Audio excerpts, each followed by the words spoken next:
গোটা দিও না, এবার পিস করে দেবে।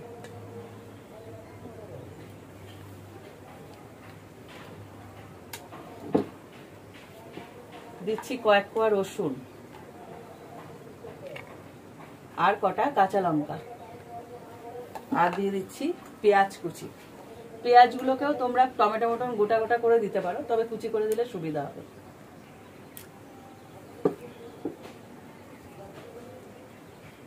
এবার এর পাশে বসিয়ে দেবো চিকেনের পিস। আর চিকেন গুলো না একদম বোনলেস, দেখো হাড় থাকলে হবে না। এবার এগুলোকে নাড়াচাড়া করে হালকা ভেজে নেব। এবার তোমরা যে পরিমাণ চিকেন নেবে সেই পরিমাণে তুলনামূলক আলু সেদ্ধ করে নেবে। এখানে আমি চিকেন নিয়েছি 200 গ্রাম, 200 থেকে 250 গ্রাম হবে। এখানে আলু নিয়েছি আমি 2টো।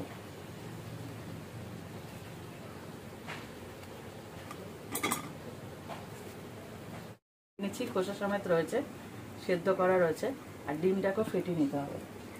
আচ্ছা, কি সুন্দর রেসিপিটা। এখানে এটা ভাজাটা চলছে, কিন্তু একদমই খরচা সাপেক্ষ। হ্যাঁ, যখন চিকেন খাওয়ার জন্য চিকেন আনবে তার থেকে কয়েক পিস তুলে নিলে হয়ে যাবে। হ্যাঁ, দেখো চিকেনের কালার পুরো চেঞ্জ হয়ে গেছে। আর টমেটোটা দেখো খোসাটা অটোমেটিক ছেড়ে আসছে, তার মানে সব কটা রেডি হয়ে গেছে। খোসা এখনো নিজে থেকে পড়ে যাচ্ছে, আমাকে আর কষ্ট করে ছাড়াতে হবে না। দেখো, তো এগুলোকে আমি এবার একটা যেখানে আলু সেদ্ধটা রেখেছিলাম আলু সেদ্ধের মধ্যে তুলে নেব। ঠিক এরকম ভাবে যখন কালার চেঞ্জ হবে আর দেখে বুঝতে হবে টমেটো খোসা ছাড়িয়ে যাচ্ছে আর চিকেনটাও লালচে হয়ে গেছে, ঠিক তখনই তুলবে। আর দেখো পেঁয়াজটাও ব্রাউন কালার হয়ে গেছে, সব কটা কালার পাল্টে গেছে। এবার এটাকে এর মধ্যে তুলে নেব। শুধু এখান থেকে টমেটোর যে খোসাটা আছে ওটা তুলে ফেলে দেবো, না হলে সব কটা কাজে লাগবে। আর এখানে ডিম আমি ফেটিয়ে নিচ্ছি, 2টো ডিম নিয়েছি। এরকম একটা কাঁটা চামচ দিয়ে ফেটাবে, তাহলে কি হবে, খুব ভালো ফেটানোটা হবে।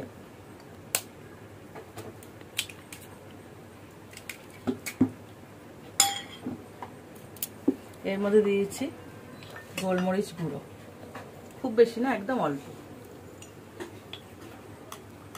সামান্য লবণ, একটুখানি জিরের গুঁড়ো, এটা ভাজা জিরের গুঁড়ো। এবার এটাকে ফেটিয়ে নেব।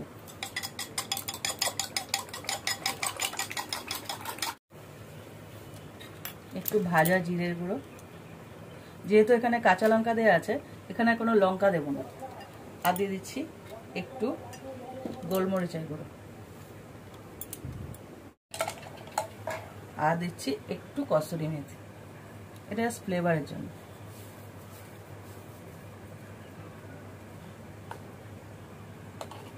সমস্ত উপকরণ দেওয়া হয়ে গেছে। এবার এটাকে হাতের সাহায্যে অথবা ওই যে ম্যাশার আছে ওটা দিয়েও তোমরা চটকাতে পারো। আমি আস্তে আস্তে চিকেনগুলোকে এরকম ছাড়িয়ে নিয়ে সবকটা, যেহেতু বোনলেস অসুবিধা হবে না, সুন্দরভাবে ছেড়ে যাচ্ছে। এবার এটাকে একসাথে মেখে নেব।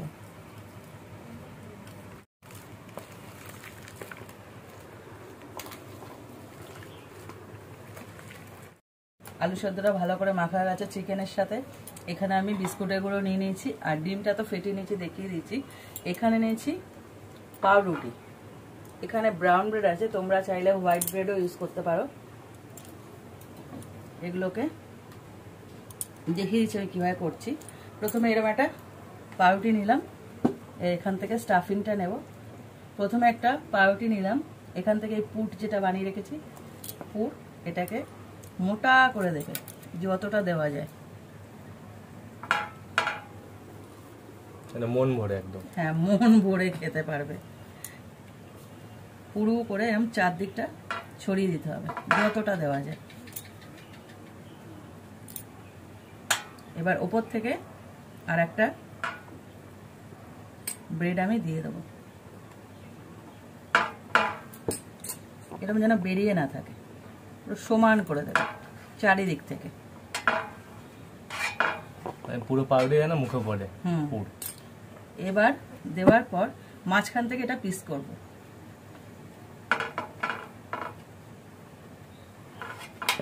দুভাগ হয়ে গেল। এইবার কাজ আছে, বাকিগুলো আমি ভরে নিই, তারপর দেখাচ্ছি। তেলটা বসিয়ে দিয়েছি গরমে, আর এখানে এক এক করে আমি এই ব্রেডগুলো নেব আর এরকম ডিমের গোলায় চোবাবো ভালো করে, চারিদিক থেকে লাগাবো। আর তারপরে দেবো বিস্কুটের গুঁড়ো, মোটকু মোটকু হয়ে যাবে। এবার দেওয়ার পর তেলে ছেড়ে দেবো। দুবার করবো না? দুবার দিলে ল্যাচকা হয়ে যাবে। দেখো ভালো মতন কোটিং করা হয়ে গেছে, পুরো লক হয়ে গেছে। এবার দিয়ে দেবো তেলে। বাহ, পুরো কড়াই জুড়ে গেল তো। সেম ভাবে আমি আর একটা এরকম ভাবে ডিমের গোলায় মাখিয়ে বিস্কুটের গুঁড়ো দিয়ে, বিস্কুটের গুঁড়োটা দিলে কি হয়, খুব ক্রিস্পি হয়, খুব মুচমুচে হবে। এটাই তো আসল রহস্য, ক্রিস্পি হওয়ার। হ্যাঁ, ভালো করে মাখিয়ে এবার দিয়ে দেবো তেলে।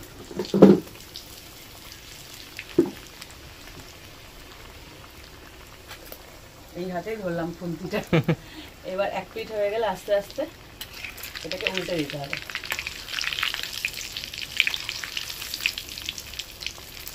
দেখো মোটকু একটা ব্রেড হয়ে গেছে। কিছুই না, কিন্তু যখন ওই আলু চিকেন ওগুলোকে যখন বাড়িতে চিকেন আনবে কয়েক পিস সরিয়ে রেখে শুধু চিকেনই আনতে হবে, আর সবকিছু বাড়িতেই থাকে, আলু টমেটো পেঁয়াজ রসুন। আর পাউরুটি তো সবার বাড়িতেই থাকে। হ্যাঁ, কিছুই না, দেখো কমন উপকরণ দিয়ে কিন্তু করেছি, একদম কম খরচা, খুব ভালো লাগবে। আর তোমরা যদি এটা বাচ্চাদের খাওয়াতে চাও তাহলে বলবো স্যালো ফ্রাই করো, মানে এরকম তাওয়ার মধ্যে দিয়ে অল্প তেলে এদিক ওদিক করে ভেজে দিয়ে দিও, এরকম ডিপ ফ্রাই করতে হবে না, তখন ওরা বাচ্চারা খেতে পারবে।